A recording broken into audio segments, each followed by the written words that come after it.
Hey cousins, welcome to Brown Liquor and Bad Ideas. Welcome, cousins, to this episode of Brown Liquor and Bad Ideas. I'm your host, Cornell Wright, the People's Lobbyist. Join me for a quick one as we talk about 2022 and what's going to be new.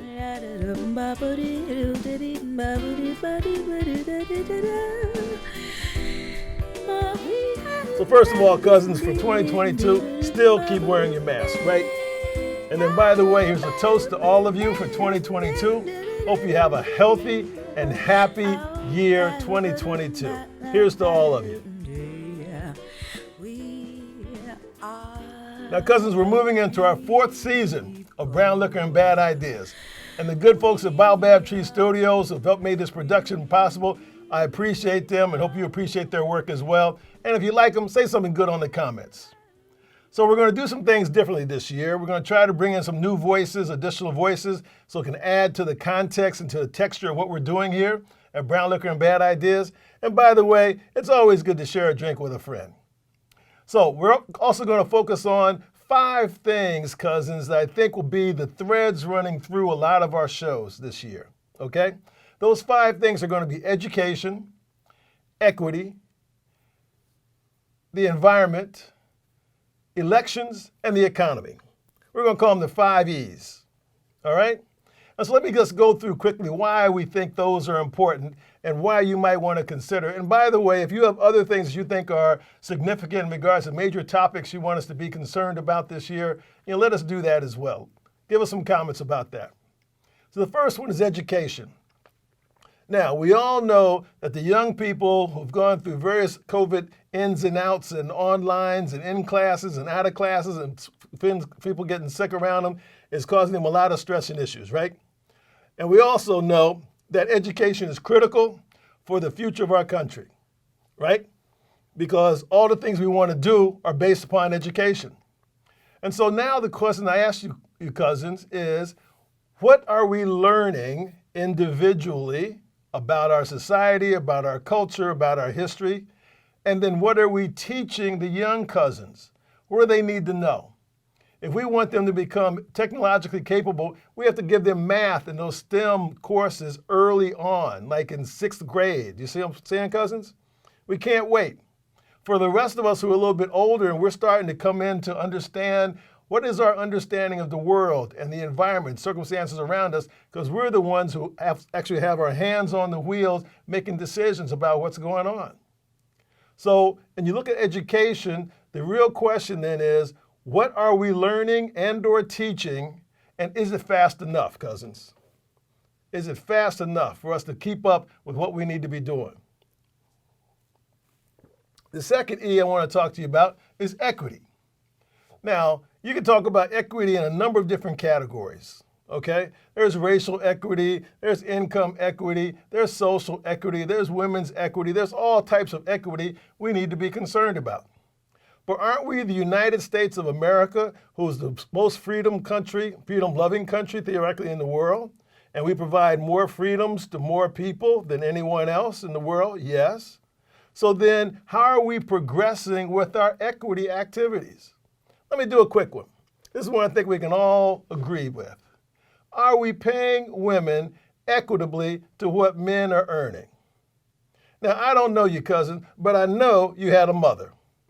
You may not know her, you may not be in good terms with her, she may have passed on, but I know we all had a mother. And did we not want our mothers and the future mothers who are our sisters, our wives, our daughters to be able to pay equitably for what they're doing? Right? I mean, how are we going to debate that, cousins? You're going to say you don't like women? That's a bad idea, cousins. We're going to say a whole section of our population shouldn't be paid equitably, and those are the women and the cousins who are most involved with the nurturing and the transferring of our culture? Cousins, I think that's a bad idea we need to get away from, don't you? And that just goes on to all the other equity that's necessary in our country in order for us to what? Be truly competitive. Because you think about it, right now, the United States is in a competitive situation in a lot of different ways with a lot of different countries.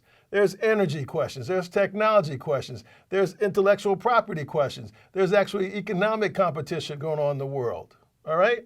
All those things, what? We need everybody who has the capabilities on our team to be able to come in and play their best part.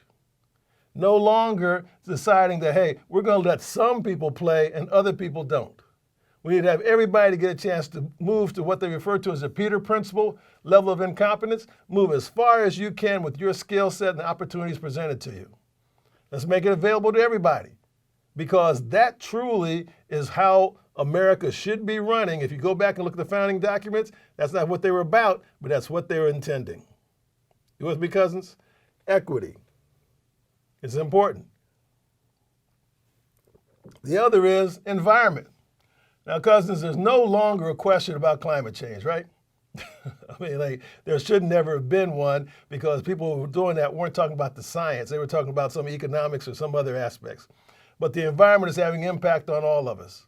We all breathe the same air, we drink the same water, we live on the same soils, all right? And we're all being impacted. As you figure, one of my last episodes, we talked about that the NOAA had determined there had been 19 over $1 billion natural catastrophes in the United States as of October of 2021, Now, that's not to mention the loss of cousins, right? That's just talking about property damage. And there were then thousands of cousins who were also lost during those natural events. Now, you can't tame nature, but where we can, we need to be more understanding of it and be more cooperative with it. Don't you think, cousins? So the question is, in regards to environment, what are we doing about it? And are we doing it fast enough? Because you look at the various projections, and it would say, like, we have a very small window in order to start to turn around the environment so we have an opportunity to continue to existing on this planet. Not just us, everybody. So why isn't the United States one of the models for that? And so the excuses of saying, oh, well, other countries in the world, they're not doing those things. Well, once their people start seeing that they have to wear masks all the time, not because of COVID, but because of the environment, they might decide that, gee, those folks over in the United States, they got a better idea. Isn't that what it's all about, cousins? Better ideas? Let's go with that one. The fourth one is elections. Well, it's real clear, and we've all become totally clear, that our elections do matter. It used to be people say, oh, well, nothing changes, or there's no difference. That's when the respective political parties were pretty much within a relatively narrow range. Certainly there were deals still being cooked, people were still making money, the people were still being disadvantaged by policies that were put in place. But I would submit to you, cousins, that the range has gotten a lot broader within our country now, as indicated by the January 6th rebellion attempt. A lot broader. People no longer thinking the Constitution is the right thing. People no longer believing democracy is what's best, and even wanting to support a dictatorship within the United States of America. That's wrong, cousins. So let's start paying attention to our elections and pay attention. One, because we need to become more informed by them. Also understand who our elected officials are and having them, what, be more accountable to us. Why, cousins? Because we put them in their jobs. We put them in their jobs, and guess what? We can fire them if we want to, right? At the next election. So when they start coming around this year in 2022, asking you for their vote, you start asking them the questions along these 5 lines as to what they're doing for you. You with me, cousins? Because we can change that and we can fire them if that's what's necessary. And last one, cousins, is the economy, right? We all are in the economy. We all need money to be able to do whatever we need to do, to live our lives, to pay our bills, to live decent lives, to have a little brown liquor on occasion. But the question you have to ask yourselves, cousin, is that economy, or is the economy working for you? All right? It's certainly working for a lot of people. I mean, how are there billionaires now, multiple billionaires, and then there's also a lot of cousins who almost have nothing? All right?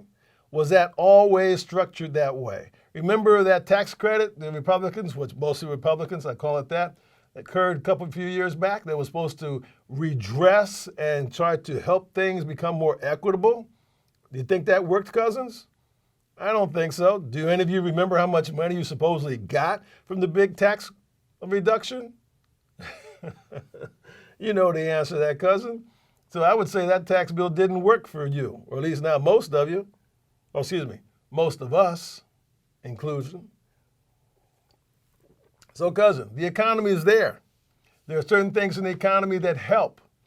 So one of the things we talked about in past episodes is how President Trump put the embargo and the tariffs on a number of items from China. They reciprocated by taxing and putting tariffs on a number of farm products. And then what happened? There were billions of dollars coming from the federal government to the cousins who own farms that were participating things. Now, I'm not holding anything against those cousins who were, receiving those dollars in order to keep their farms going and maintain their livelihood. I hope it didn't get rich off of us with that free ride, okay? However, cousins, was that a good question on the economy? I don't know. Have you heard anybody talk about that result as to whether that's been good for us on a larger term basis? I don't know the answer to that, cousins. But those are some of the things we need to start paying attention to. You have your own personal economy. Can you afford gasoline? Can you afford the food? I know inflation is starting to hit a lot of cousins because, pick a reason, COVID, supply chain, embargo, tariffs, etc., global competition. There's all sorts of reasons why. But at the end of the day, I'm paying more for my brown liquor than perhaps you are too, and my gasoline, etc. So is your personal economy working, and is the larger economy working for the country? You with me, cousins? And those are decisions and those are policies that are made by our elected officials who we hire to do jobs for us. You follow me, cousins? Just like that. So, cousins, for this year, we're going to be focused, this season, we're going to be focused on the 5 E's: education, equity, environment, elections, and the economy. Cousins, stay with me, bring us more information. Let me know if those are items that work for you in your world as you see the world progressing. And on occasion, let's have a little brown liquor and bad ideas together. Keep wearing your mask. Why? Because I care about you. Get the vaccine if you hadn't gotten it. And if you have gotten it, get the booster. Take care of yourself as much as you can because this thing is not going away. It's moving from a pandemic to an epidemic. You with me, cousins? That's not good. You take care of yourself. See you next time on Brown Liquor and Bad Ideas.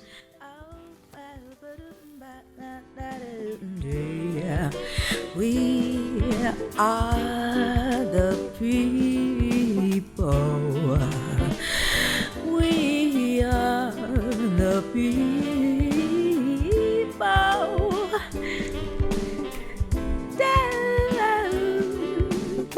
Brown Liquor and Bad Ideas is intended for the participation of responsible adults of legal drinking age who wish to engage in substantive virtual discussions and social drinking for entertainment purposes only.